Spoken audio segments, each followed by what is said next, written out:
Look at this. Somebody come look at this.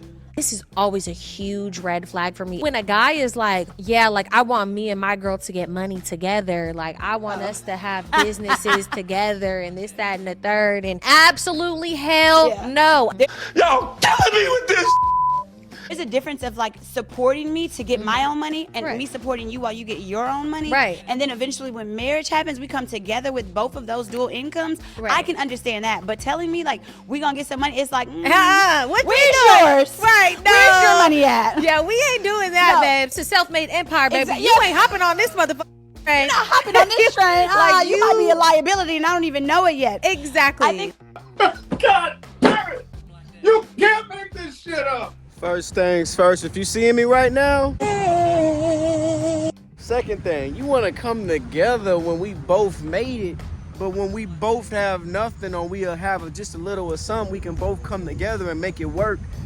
Put both our incomes together. Bro, these jokes write itself, bro. What? Bro, people just get a mic and just really say anything, bro. They say anything.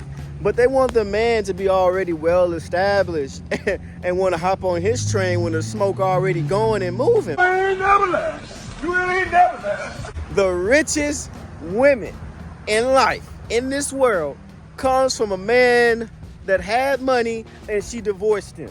Damn. Let me say that again.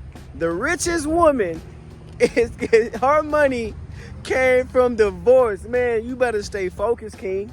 You better stay focused. You a liability, and I don't even know it yet. Are y'all women not liabilities? Not all, but mass majority of women. Are y'all not liability? Y'all don't even want to go 50-50, but when the money coming in, all of a sudden the business getting running, money rolling, now you want to come together. Come together? Oh, no. For the first time in, oh God, a year, 2 years, I'm sitting here crying tears of joy instead of tears of sadness. Why she got this background music so goddamn loud? Oh my God. Tears of betrayal, tears of devastation, tears of fear of the unknown, tears of PTSD. What else? I feel so free. Today I feel so free, and I can recognize that over the past couple weeks, as hard as they have been, and as much as I am nowhere near being on the other side of this, I have been able to do what I have wanted to do. What is that? I have been able to live my life the way that I want to live my life. I'm not compromising for anyone. I am not putting my own life and my own mental health on the line for another person. I am not practicing any codependency. And I can't, bro. I can't do it with the music.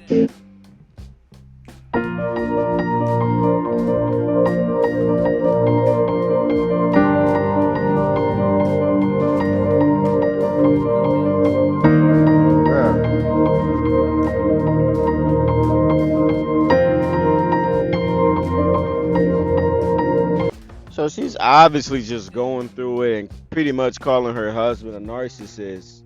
And everybody's around her a narcissist. Her dad, her husband, her friends. I don't know, bro. He's like, you never took the time to look in the mirror. It's like, are they narcissists or you're just, the narcissist that can never take accountability? because I'm feeling rather petty tonight, I thought I would share some of the very colorful incel comments that I've gotten on my videos over the past few months. Because apparently they live in TikTok. The incels they're here. And they are mad at empowered women who have left their abusive husbands. They are mad. When she mean abusive, we're not even talking physically. We're talking like, emotionally, stuff like that. So that already tells you something. And those empowered women, you already know what we're dealing with here. You already know. So my guess is, if you had done all that you wouldn't be divorced. What's funny is the first relationship they wouldn't even cook for you, but they'll cook for the second relationship. That's facts. She make these story times about her husband after the whole long-term 1 year of being divorced, and she has yet to say anything she did wrong. So that should tell you something, bruh. If they did all this in the first place, they wouldn't be divorced. Exactly. Dating after marriage is like I can have your leftovers trash.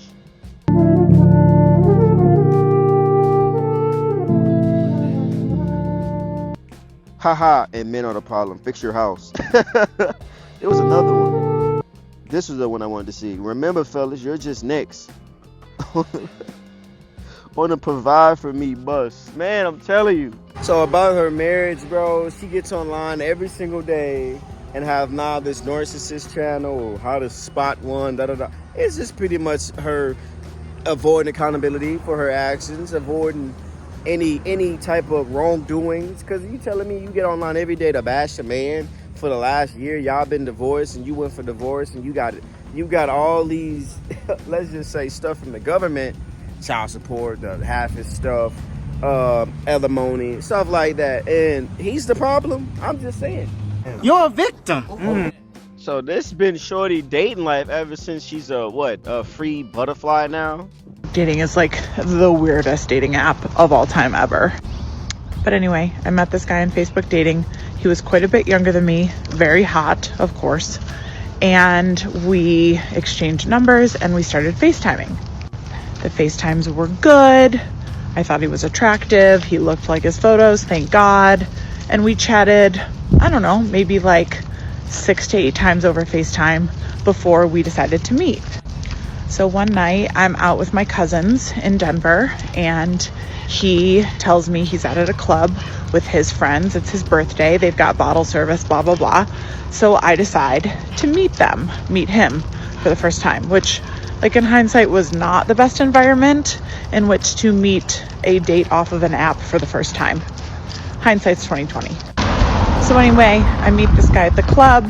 We hang out for a little bit. He's kind of drunk.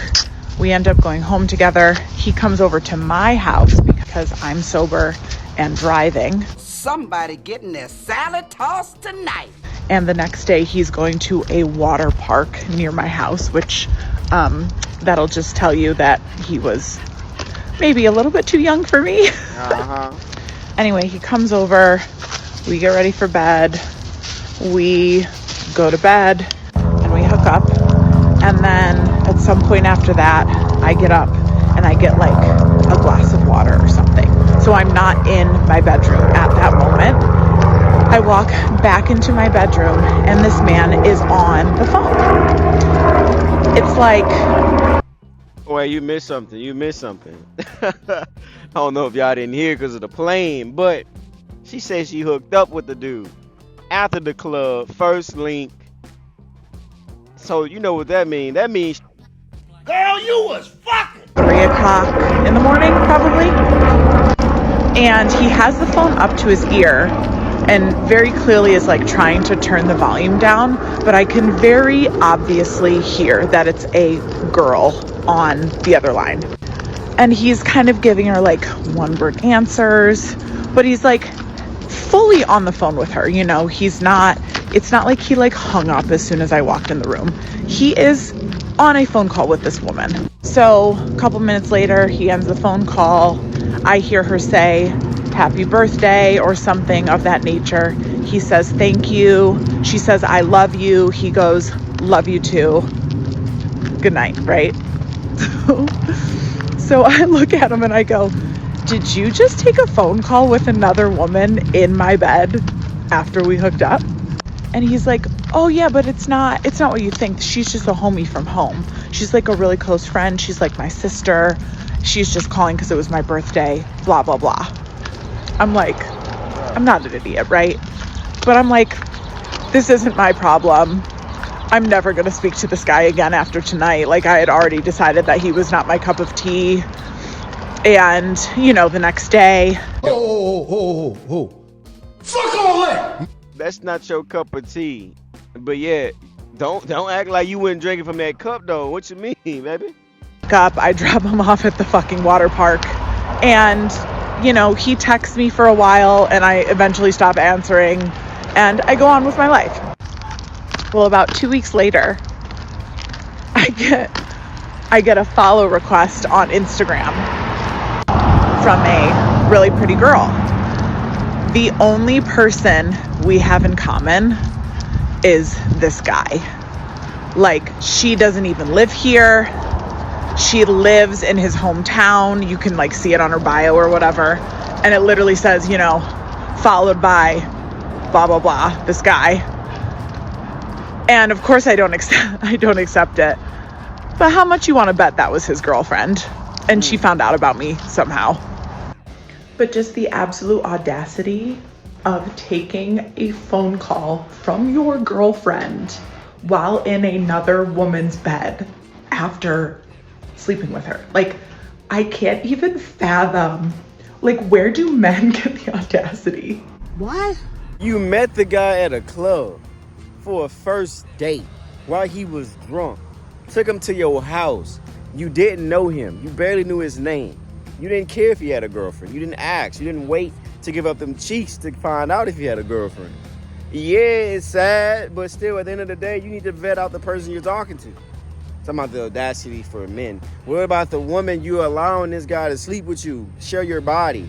If giving your body was the highest value thing you can give to a man, having his child, you gave it up to a guy for free that you didn't even know. Come on now. And then the second guy, the next video, I'll have to catch this up because her part one is too long. They're on a vacation. She don't know this guy. She's with a couple of her friends. They moved the table together. Then I find out how old he is.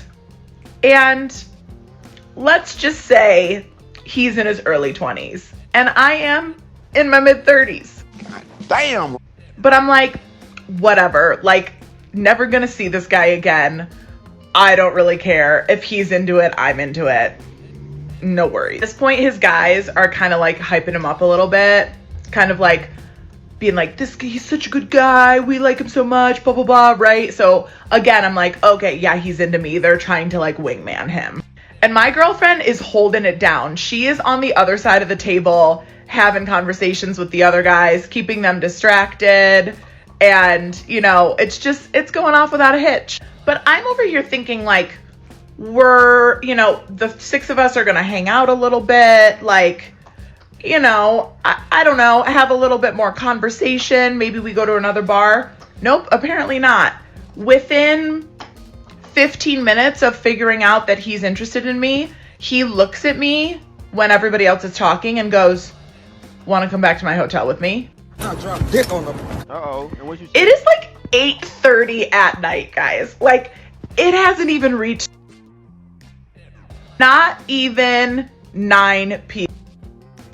But I'm like, sure, like, that's what I'm here for. Why the hell not? Fuck! That's a easy kill right there. Boy, she easy. Get you a couple shots in. Y'all both lit. Boy, she easy than a thing. And I feel bad for the husband dealing with this. And all these dudes getting it for free. Man, what? First link, not even a Hot Pocket. Costs more than that thing, dog. My girlfriend is like, I'm gonna head back. You know, I have an early day tomorrow. She's literally on a work trip. I'm kind of just accompanying her on said trip. So she's, you know, she was already kind of planning on going back a little bit earlier, but she's like, I'm gonna walk back to my hotel room. And I'm like, okay, I'm leaving with Hot Pilot.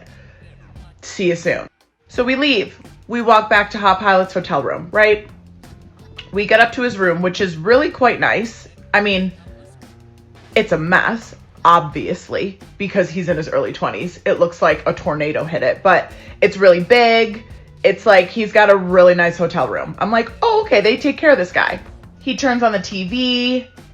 I sit on the bed. He immediately starts taking his clothes off. Like, there is no foreplay, right? There's no romance. There's no, can I get you a drink? I'm like, again, early 20s. I should have expected that. That's the difference between a guy liking you and a guy lusting you. That's a big difference right there, baby. We in for a good time, not a long time. So he grabs me and helps me, undress. And again, no foreplay. He's kind of just going for it. And before he goes all the way, I stop him and I'm like, you have a condom, right? And he just looks at me and he's like hovering above me, right? And he's like, I don't think I do. And I'm like, okay, well then I'm gonna stop you right there. And he's like confused, right? He's kind of like, okay, I guess I'll stop. What? How are these kids raised these days? Like, I met you an hour ago. I don't know who the hell you are. I don't know where the hell you've been. If you think that I'm gonna raw dog you right now, you are sorely mistaken, sir. So I can tell he's kind of like, maybe not pissed, but he's clearly embarrassed. But instead of saying like, I'll, go downstairs, go to the corner store and grab one, he hops off, puts his clothes on and says, well, I guess we should just get going then. Bruh. Okay. So he stands there staring at me, waiting to put my clothes back on. And I'm like, what is going on? And I didn't make him feel, my intention was not to make him feel like an asshole. I just was setting a firm boundary with him. But he didn't take it well. Bro, she talked too slow for me. But what ended up happening at the end, they got dressed and they got in the elevator. He made a joke like, oh yeah, this is awkward. Did you want me to walk you back to your hotel room? Yada, yada, yada. She was like, no, even though that was she wanted him to do, to be the gentleman. But I guess she was freaked out. Oh, he's obviously weird. But you don't know this dude. You're sleeping with him in 15 minutes of knowing this dude. Like, he wasn't weird when you let that man bust the cheeks, though, but going raw dog with a stranger is crazy, honestly. But even if he had some with a rubber, you still gonna catch it. He gonna still kiss you. Like, man, what? The simple fact that you left your man is to pay child support, alimony, the house, half of his stuff, his 401k, his savings, cars, and you out here just sleeping with all these different dudes and first linking them, and you want to be online blaming men. Baby, you the problem. You giving men what they want quick with no value attached to it, giving them a hot pocket and some cooch and thinking the man supposed to take you serious. Look in the mirror. Calling these men narcissists. Look in the mirror. If a man is narcissist for getting what he wants, stop giving him what he wants so easily. Hey man, I'm Jay, man. You wonder why these guys ain't getting married? You wonder why these guys are giving up? Let me know what you guys think in the comments. Go.